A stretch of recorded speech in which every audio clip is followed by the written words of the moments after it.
Hello everyone, कैसे हैं आप सब। स्वागत है आप सबका एमके क्लासेस में। हमने speed, distance and time start किया था। इसका पार्ट नंबर फर्स्ट हम कंप्लीट कर चुके हैं, जिसमें हमने बेसिक क्वेश्चंस, जो बेसिक कंसेप्ट था इसका, बिल्कुल नॉर्मल फॉर्मूला एंड उनके बेसिस पर कुछ प्रैक्टिस क्वेश्चंस हमने कल किए थे। आज इसका पार्ट नंबर सेकंड है। मैं पहले बता दूं, इसमें 4 पार्ट्स होने वाले हैं। पहला पार्ट बेसिक पे था जो हमने कल किया था। सेकंड पार्ट भी बेसिक में है, लेकिन इसमें 1-2 कंसेप्ट और हैं, वो हमें सीखने हैं और कुछ प्रैक्टिस क्वेश्चंस करने हैं आज। तीसरा कंसेप्ट आपका रिलेटिव स्पीड पे आएगा। उसके साथ साथ हम थोड़े मिसलेनियस क्वेश्चन भी करेंगे जो कभी कभी पूछ लिए जाते हैं एग्जाम में। एंड फोर्थ पार्ट आपका एवरेज स्पीड पर रहेगा। तो ये चारों पार्ट्स आपके सिर्फ स्पीड, डिस्टेंस एंड टाइम में ही हैं, ठीक है। इसके बाद है ट्रेन्स हैं, फिर बोट्स एंड स्ट्रीम है। तो पहले हम स्पीड, डिस्टेंस एंड टाइम के कंसेप्ट को सभी सीखेंगे। आज इसका हमने फर्स्ट पार्ट कंप्लीट कर दिया। आज सेकंड पार्ट है, हम सेकंड पार्ट की तरफ मूव करते हैं। आज कुछ कंसेप्ट सीखते हैं। सबसे पहले जो मैंने आपको कल क्वेश्चन होमवर्क के लिए दिया था, ये था वो क्वेश्चन जो मैंने आपको होमवर्क के लिए दिया था। मुझे उम्मीद है आपने ये क्वेश्चन किया हुआ होगा, ठीक है। सबसे पहले क्वेश्चन पढ़िए। क्वेश्चन में क्या बोला गया है। A bike covers a certain distance at the speed of 64 kilometre per hour in 8 hours. एक बाइक होती है, वो कुछ डिस्टेंस जो है वो कवर करती है। स्पीड कितनी स्पीड में? 64 किलोमीटर पर आवर और 8 आवर्स में। If the bike was to cover the same distance in 6 hours, at what approximate speed should bike travel. देखिए कितना सिंपल क्वेश्चन है। सबसे पहली चीज़, आपको फर्स्ट लाइन में क्या बोला गया है कि स्पीड भी दी है एंड टाइम भी दिया है, लेकिन आपको डिस्टेंस नहीं बताया। तो डिस्टेंस कैसे निकाला जाता है? Distance is equals to speed into time. Speed है 64, ठीक है, एंड टाइम है 8 आवर्स। तो 8 4 द 32, 3 8 6 द 48, 51। ये आ गया 512 किलोमीटर आपका डिस्टेंस। जब आपको डिस्टेंस पता चल चुका है आपका, सेकंड लाइन में क्या बोला गया है? If the bike was to cover the same distance, यानी कि अगर बाइक को यही डिस्टेंस कवर करना होता 512 किलोमीटर का, लेकिन इस बार 6 घंटों में अगर ये कवर करती, तो फिर बताओ अप्रॉक्सीमेट स्पीड बाइक की कितनी होती, ठीक है। अब क्या फॉर्मूला होता है? Distance is equal to speed into time. Distance मुझे पता चल चुका है 512 किलोमीटर। स्पीड मुझे निकालनी है इस बार, एंड टाइम मुझे कितना बोला गया है सेकंड लाइन में? 6 आवर्स। तो बस आपको इससे डिवाइड करना है, 6 को उस तरफ भेज दो, स्पीड आपकी निकल जाएगी। 6 8 48, 32, 32 है ना, 6 5 30, तो अप्रॉक्सीमेट 85 किलोमीटर पर आवर्स के करीब आएगी ये, ठीक है। ओके, 85 पॉइंट कुछ समथिंग आएगा ना ये।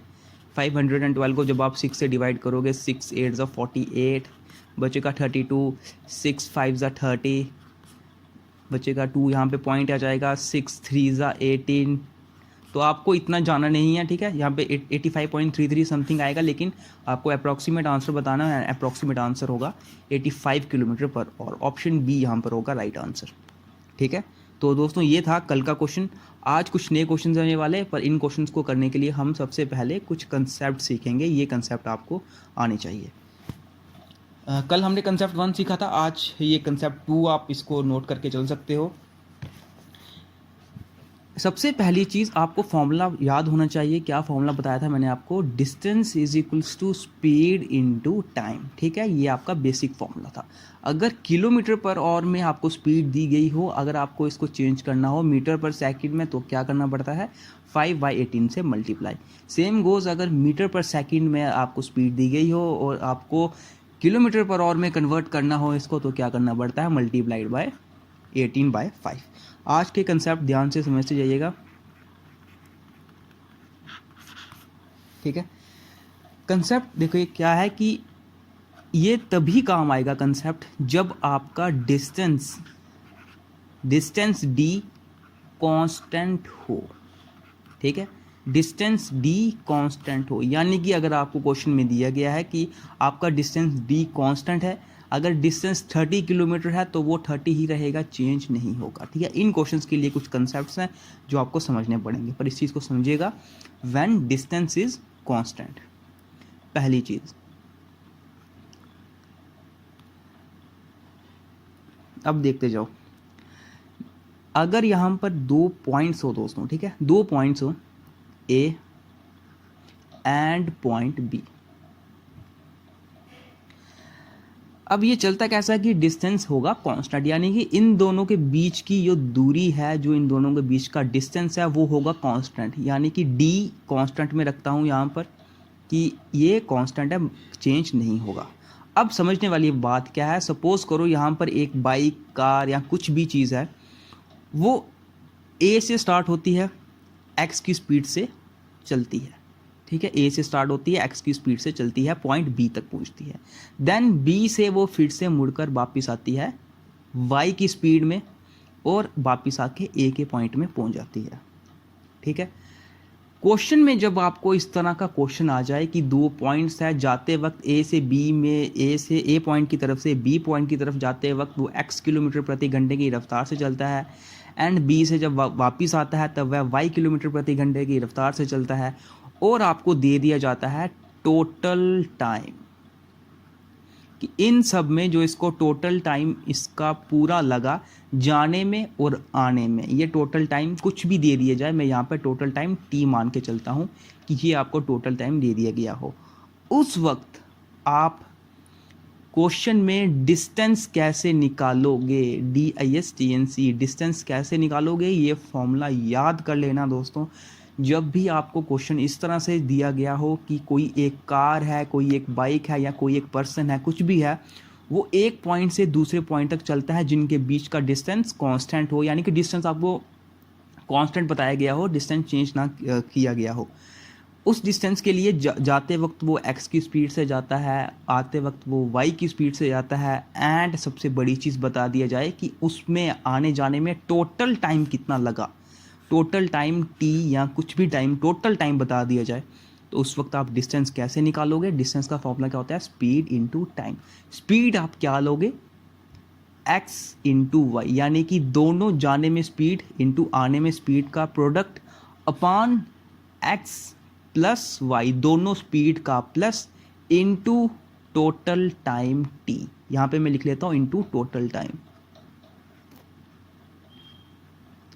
ये है फॉर्मूला नंबर फर्स्ट जो आपको याद होना चाहिए, ठीक है। ये है फॉर्मूला नंबर फर्स्ट जो आपको याद होना चाहिए कि अगर इस तरह का आपको क्वेश्चन आ जाए, एक कार, एक बाइक या एक पर्सन एक पॉइंट से दूसरे पॉइंट की तरफ चलती है, जाते वक्त वो x की स्पीड से जाती है, आते वक्त वो y की स्पीड से आती है, एंड उनका उसको पूरा ये आने में और जाने में जो टोटल टाइम, इस वर्ड को ध्यान से सुनिएगा, टोटल टाइम जो उसको लगता है वो आपको दे दिया जाता है t या कुछ भी। उस वक्त आप डिस्टेंस कैसे निकालोगे, X Y upon X plus Y into total time. यहाँ पर x एंड y ये चीज़ें क्या है, ये है स्पीड। स्पीड कौन सी, जाने वाली स्पीड x और आने वाली स्पीड y, ठीक है। ये मैं किलोमीटर पर आवर में लिख लेता हूँ ताकि आपको ये कंफ्यूज ना हो कि ये x एंड y क्या है, x एंड y क्या है, स्पीड। ये था कंसेप्ट का फर्स्ट पार्ट, ठीक है। जब आपको क्वेश्चन में टोटल टाइम दे दिया जाए, अगर क्वेश्चन थोड़ा सा मतलब थोड़ा अलग कर दिया जाए कि आपको डिस्टेंस दे दिया जाए, सपोज करो डिस्टेंस दे दिया जाए क्वेश्चन में, एंड आपको स्पीड दे दी गई हो, आपको पूछ ले कि टोटल टाइम निकालो, t निकाल के देखो, तो t किस तरह निकलता है, distance is equal to speed into time, ठीक है। तो t क्या आएगा, t होता है डिस्टेंस अपॉन स्पीड। तो t कैसे निकलेगा, t कैसे निकलेगा, सबसे पहले डिस्टेंस अपॉन जाते वक्त speed x plus distance upon आते वक्त स्पीड y, इस तरह से आपका t निकल जाएगा, ठीक है। कभी अगर आपको सिंपल क्वेश्चन आ जाए कि डिस्टेंस ना पूछे, डायरेक्ट आपको टोटल टाइम पूछ लिया जाए, डिस्टेंस गिवन हो, तो इस तरह से आप टाइम भी निकाल सकते हो, पर फॉर्मूला आपका यही रहेगा, distance upon speed into time, ठीक है। अब ये तो था concept number first. Concept number second में क्या है, इसके सेकंड पार्ट को ध्यान से समझिएगा।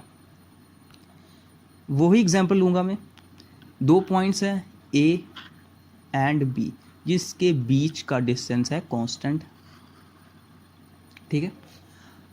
जाते वक्त वो x की स्पीड से जाता है, ठीक है। अब यहाँ पे है क्या, थोड़ा सा मैं कंसेप्ट चेंज कर, यहाँ पे कंसेप्ट थोड़ा सा चेंज है कि जाते वक्त वो x की स्पीड से जाता है एक बार, और वो किसी एक टाइम पर पहुँचता है, सपोज करो t1 टाइम पर वो पहुँचता है, ये पहली चीज़ है। दूसरी चीज़ ये है कि उसको बोल दिया जाए कि अगर तू इस स्पीड से नहीं जाता, अगर तू सपोज करो x की स्पीड से नहीं जाता, अगर तू y की स्पीड से जाता, अगर तुम y की स्पीड से जाते तो आप अलग टाइम पे पहुंचते, आप t2 टाइम पर पहुंचते। क्या ये बात आपको समझ आई, क्या ये बात आपको समझ आई? ये मैं आपको एग्जांपल से समझाता हूँ। सपोज करो यहाँ पर एक होम है और एक जगह है ऑफिस, ठीक है। एक आदमी ऑफिस के लिए निकलता है, वो 8 किलोमीटर प्रति घंटे की रफ्तार से चलता है, और वो क्या करता है कि जब वो 8 किलोमीटर प्रति घंटे की रफ्तार से चलता है, वो ऑफिस पहुंचता है कोई अपने पर्टिकुलर टाइम पर। जब वो पहुंचता है उसको बोला जाता है कि तुम ऑफिस पहुंचे हो भाई 10 मिनट लेट, आप ऑफिस पहुंचे हो 10 मिनट लेट। अगर आप 12 किलोमीटर प्रति घंटे की स्पीड से आते तो आप ऑफिस पहुंचते 5 मिनट अर्ली, ठीक है, 5 मिनट अर्ली पहुंच जाते, फिर आप ऑफिस 5 मिनट अर्ली पहुंच जाते। इन इन कंसेप्ट्स के लिए आपको ये वाले अभी जो मैं फॉर्मूला लिखाऊंगा वो सीखने हैं, ठीक है। यहाँ पर उस वक्त हमने ये पिछले वाले कंसेप्ट में क्या किया कि जाता है और आता है। यहाँ पर क्या है कि टाइम को, यहाँ पर टाइम भी डिफरेंट डिफरेंट दे दिए जाते हैं। मैंने 2 डिफरेंट टाइम दिए, T1 एंड T2, जिसमें एक मैंने आपको बोला कि 10 मिनट लेट पहुंचता है, एक में क्या होता है 5 मिनट अर्ली। यानी कि जब 8 किलोमीटर प्रति घंटे की रफ्तार से चलता है, x किलोमीटर प्रति घंटे की रफ्तार से चलता है, तब वो किसी और टाइम पे पहुंचता है। लेकिन अगर वो टाइम अपनी स्पीड चेंज कर लेता, अपनी स्पीड को बढ़ा देता या कम कर देता, तो वो किसी और टाइम पर पहुंचता। जब इस तरह के कंसेप्ट पे क्वेश्चन आए कि टाइम अलग अलग हो, यानी कि आपको डिफरेंट डिफरेंट टाइम दे दिए गए हों, यहाँ पर आपको टाइम गैप का कंसेप्ट पूछ लिया जाए, टाइम गैप बोलो या फिर टाइम डिफरेंस बोलो, इस तरह के कंसेप्ट पर जब आपको क्वेश्चन पूछ लिया जाता है, उस वक्त क्या फॉर्मूला यूज़ किया जाता है। फॉर्मूला ध्यान से समझ लीजिए। डिस्टेंस उस वक्त पूछ लिया जाए कि आपको यहाँ से यहाँ तक का डिस्टेंस फाइंड करना है, डी फाइंड करना है, तो डिस्टेंस निकालने का फॉर्मूला एक्स वाई, जिस तरह पहले था X Y upon X minus Y into delta T. Delta T यानी कि टाइम डिफरेंस, यानी कि टाइम गैप, ठीक है। डेल्टा टी क्या है यहाँ पर, टाइम गैप। अब ये दोनों फॉर्मूलाज आपको मैं याद करवा देता हूँ। पीछे वाले फॉर्मूले क्या था, सिर्फ 2 चीज़ें समझिए, मैं आपको ये अभी याद करवा देता हूँ 2 मिनट में। पहली चीज़, जब भी क्वेश्चन में टोटल टाइम गिवन हो, उस वक्त डिस्टेंस किस तरह निकलेगा, X Y upon X plus Y into total time. लेकिन जब आपको क्वेश्चन में टाइम डिफरेंस दे दिया जाए, यानी कि टाइम गैप दे दिया जाए, उस वक्त डिस्टेंस किस तरह निकलेगा, X Y upon X minus Y. X minus Y मतलब कि इन दोनों में से जो भी स्पीड बढ़ी, यहाँ पे मैं एक्स को वाई से बड़ा समझ रहा हूँ, यानी कि इन दोनों में से जो भी स्पीड बड़ी होगी उसको छोटी, जो भी स्पीड बड़ी और जो भी स्पीड छोटी होगी उनके बीच का डिफरेंस, यानी कि माइनस करना है दोनों को, और वो आपको लिखना है इनटू डेल्टा टी, यानी कि टाइम गैप। ये 2 फॉर्मूलाज आपको पता होने चाहिए, ठीक है। अब क्वेश्चन आता है कि आखिर ये डेल्टा टी निकाला कैसा जाए। अब पीछे क्वेश्चन में तो आपको टोटल टाइम तो गिवन होगा कि वो जाने में और आने में 2 घंटे लगाएगा, 3 घंटे लगाएगा। यहाँ पर तो आपको बोला जाएगा कि जब वो 8 किलोमीटर प्रति घंटे की रफ्तार से चलता है तब वो 10 मिनट लेट पहुँचता है। जब वो 12 किलोमीटर प्रति घंटे की रफ्तार से चलता है तब वो 5 मिनट अर्ली पहुँचता है, पहले पहुँचता है। तो आखिर ये फिक्स चीज़ डेल्टा टी हम निकालें कैसे। अब ये चीज़ समझिएगा, डेल्टा टी निकलता कैसे है, इसके लिए आपको समझने पड़ेंगे 3 कंसेप्ट्स, ठीक है। यहाँ पर मैं इसको मिटा देता हूँ। फॉर्मूला क्या था, मैंने फॉर्मूला लिखाया आपको, डिस्टेंस इज इक्वल टू किस तरह निकलेगा, X Y upon X minus Y into delta T, यानी कि टाइम गैप। ये तो रहा फॉर्मूला। पहली चीज़ केस 1, 3 केसेस है, समझते जाइएगा। पहला केस समझिए ध्यान से। अगर बोला जाए कि एक पॉइंट से दूसरे पॉइंट की तरफ, ए से बी की तरफ, जब वो पहले जाता है वो 10 किलोमीटर प्रति घंटे की रफ्तार से चलता है, तब क्या होता है कि वो एक ऐसे टाइम पर पहुंचता है कि सपोज करो 2 घंटे वो पहले पहुंच जाता है। कब, जब वो 12 किलोमीटर प्रति घंटे की रफ्तार से चले, ठीक है। बात समझ आइए। पहला केस ये रखूँ मैंने। सेकंड केस देखिए, सेकंड केस होगा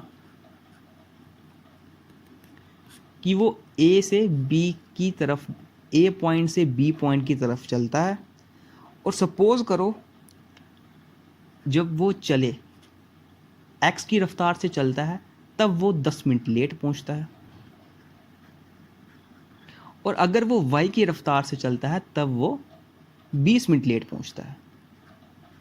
या फिर इसको मैं इस तरह से भी कर सकता हूँ कि ए पॉइंट से बी पॉइंट की तरफ चलता है, जब वो एक्स की रफ्तार से चलता है तब वो 10 मिनट अर्ली पहुंचता है, एंड जब वो वाई की रफ्तार से चलता है तब वो 5 मिनट अर्ली पहुंचता है।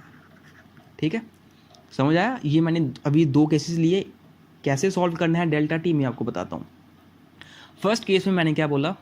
फर्स्ट केस में मैंने बोला कि जब वो 10 किलोमीटर प्रति घंटे की रफ्तार से चलता है तब वो सपोज करो एक फिक्स टाइम पर, अपने ओरिजिनल टाइम पर पहुंचता है ऑफिस। ठीक है, लेकिन अगर वो 12 किलोमीटर प्रति घंटे की रफ्तार से चलता तो सपोज करो वो 10 मिनट पहले पहुंच जाता, वो 10 मिनट अर्ली ऑफिस पहुंच जाता। तो इस वक्त डेल्टा टी क्या होगा, यहाँ पर टाइम गैप क्या होगा? आप यहाँ पर एक्स वाई तो पुट कर लो कि एक्स की जगह 10, वाई की जगह 12, वो तो पता चल जाएगा।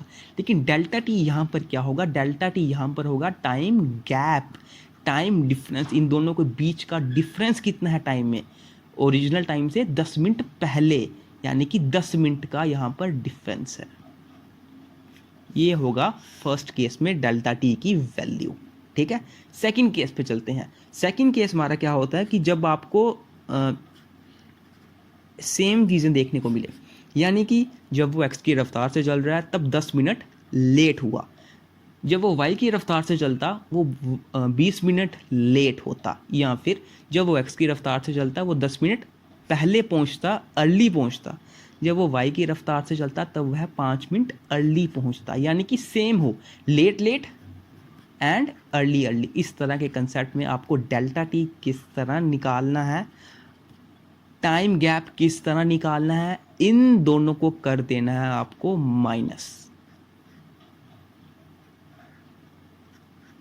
ठीक है, जो दोनों वैल्यूज गिवन है वो आपको कर देनी है माइनस। तो 20 मिनट माइनस 10 मिनट, यानी कि यहाँ पे आएगा 10 मिनट।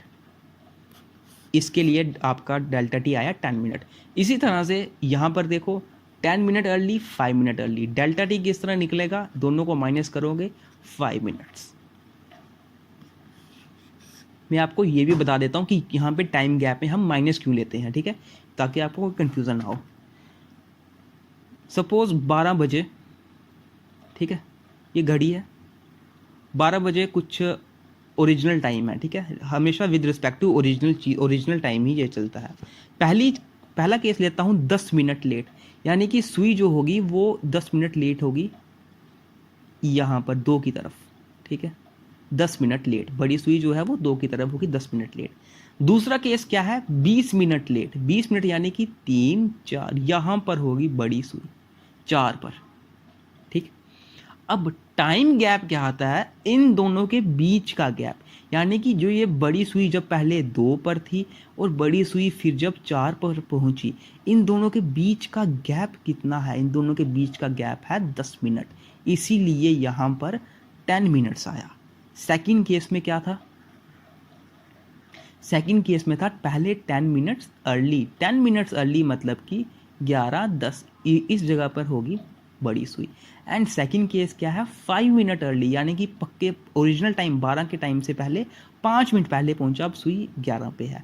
तो इन दोनों के बीच का टाइम गैप क्या होगा? ये टाइम गैप होगा 5 मिनट्स। ठीक है, इसका मतलब यहाँ पे डेल्टा टी 5 मिनट्स आया। अब पता चला कि क्यों सेम केसेस पे लेट पर हमें माइनस लेना पड़ता है एंड अर्ली पर हमें माइनस लेना पड़ता है। ठीक है, ये थे 2 केसेस। अब है इसका लास्ट केस, जब आपको डिफरेंट दे दिया जाए, यानी कि पहले 10 मिनट लेट पहुंचा फिर 20 मिनट अर्ली पहुंच गया। इस तरह के केस को भी हम एक बार समझ लेते हैं। ये तो आपको पता चल गया होगा। ठीक है, टोटल टाइम पे हमें xy/x+5 इंटू टोटल टाइम करना है, प्लस करना है। यहाँ पर केस नंबर 3 समझ लीजिए। केस नंबर 3 यानी कि जब आपको डिफरेंट दे दिया जाए या फिर अपोजिट दे दिया जाए। मतलब क्या होगा इसका? इसका मतलब ये होगा कि अगर एक पॉइंट से दूसरे पॉइंट की तरफ वो पहले x की स्पीड पर चलता है और x की स्पीड पर चलने पर पहले वो 10 मिनट लेट हो जाता है, फिर अगर वो y की स्पीड से चलता वो 20 मिनट अर्ली पहुंच जाता। तो इस पोजीशन पर ए से बी के लिए अगर हमें डेल्टा टी निकालना हो तो डेल्टा टी कैसे निकलेगा, इन दोनों के बीच का टाइम गैप 10 मिनट लेट और 20 मिनट अर्ली। इन केसेस में आप क्या करोगे, जब भी डिफरेंट आ जाए 10 minute late and 20 minute early, आपको सिर्फ कर देना है प्लस, लेट एंड अर्ली को कर देना प्लस। 10 + 20 कितना होगा, 30 मिनट्स, यहाँ पर होगा 30 मिनट्स डेल्टा टी। ओके, मुझे उम्मीद है आपको ये चीज़ समझ आई होगी कि डेल्टा टी के तीनों केसेस किस तरह निकाले जाते हैं। फर्स्ट केस, जब आपको ओरिजिनल टाइम से 10 मिनट अर्ली बोल दिया जाए, 20 मिनट लेट बोल दिया जाए, तब तो डायरेक्टली ये निकल जाता है, उस वक्त कोई कन्फ्यूज़न नहीं होगी आपको। लेकिन case second and case third को समझो, अगर चीज़ें सेम हुई उस वक्त माइनस लेना है, अगर डिफरेंट हुई तो आपको लेना है प्लस। ठीक है, ये चीज़ आपको कंफ्यूज आप इस पर नहीं होना। एंड एक और चीज़ मैं आपको बता दूं, कभी कभी क्वेश्चन आपको इस तरह से दे दिया जाता है कि प्रीवियस टाइम से वो है 10 मिनट अर्ली पहुंचा, 20 मिनट लेट पहुंचा, तो ये वाली कन्फ्यूज़न मैं आपकी क्वेश्चन में ही निकाल दूंगा। ठीक है, उस वक्त इस तरह से आप करना ही मत। उस वक्त बेस्ट चीज़ ये रहेगी कि जैसे मैंने आपको घड़ी वाला कंसेप्ट बताया ना कि 12 पेस ओरिजिनल टाइम है, पहले 10 मिनट लेट होता है यानी कि 2 पेस हुई, फिर वो 20 मिनट लेट होता है यानी कि 4 पेस हुई। इस तरह के टाइम गैप इसके बीच का क्या आएगा, अगर ऐसे निकालोगे तो बेस्ट चीज़ रहेगी, वरना ये शॉर्टकट्स हैं, आप इस तरह से भी निकाल सकते हो, कोई प्रॉब्लम नहीं है। तो ये रहे दोस्तों कंसेप्ट्स, ये बहुत ज़्यादा इंपॉर्टेंट कंसेप्ट्स थे जो भी आज हमने किए। मुझे उम्मीद है आपको ये समझ आए होंगे। एक बार लास्ट में मैं आपको रिवाइज़ करवा देता हूँ, 2 मिनट लगेंगे मुझे रिवाइज़ करवाने में, आपको ये पूरी चीज़ पक्की हो जाएगी।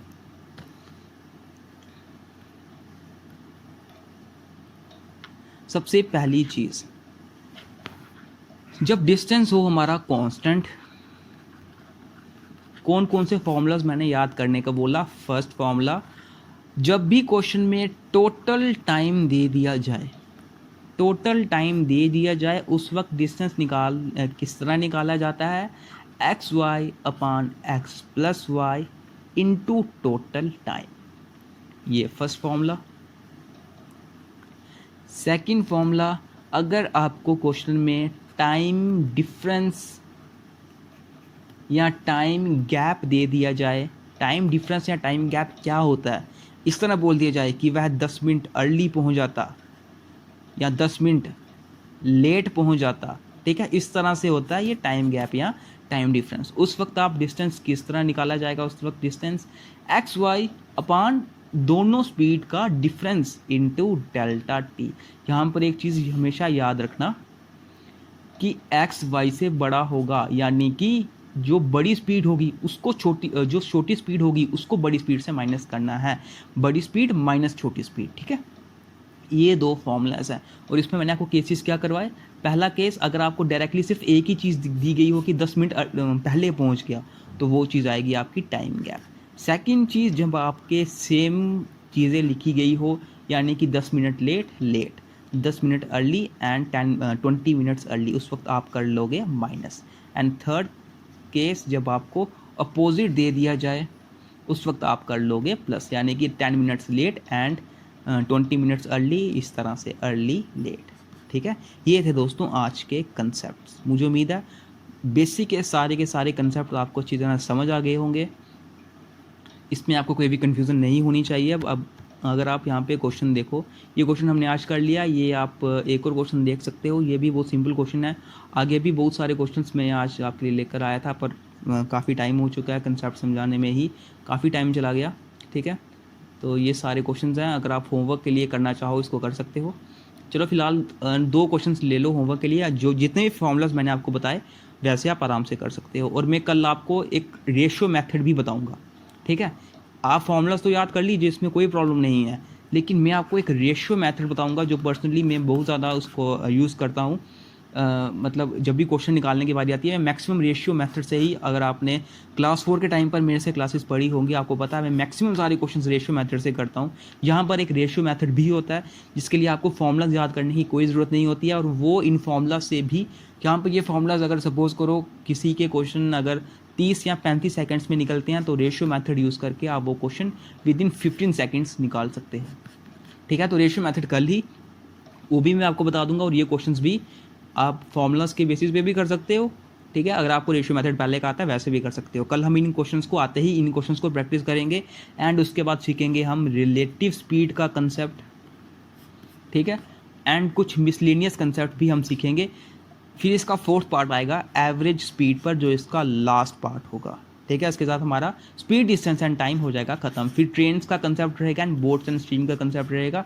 अगर आपको वो पढ़ने होंगे तो आप ज़रूर कमेंट बॉक्स में बताइएगा, वरना स्पीड, डिस्टेंस एंड टाइम जो है इसका इतना ही है, ठीक है, जिसमें इसके 4 के 4 पार्ट्स में आपको करवा दूंगा। मिलते हैं आपसे अब नेक्स्ट वीडियो में। नेक्स्ट वीडियो में हम स्टार्ट करेंगे, पहले ये क्वेश्चंस करेंगे, उसके बाद relative speed and miscellaneous questions हम कल के पार्ट में करेंगे।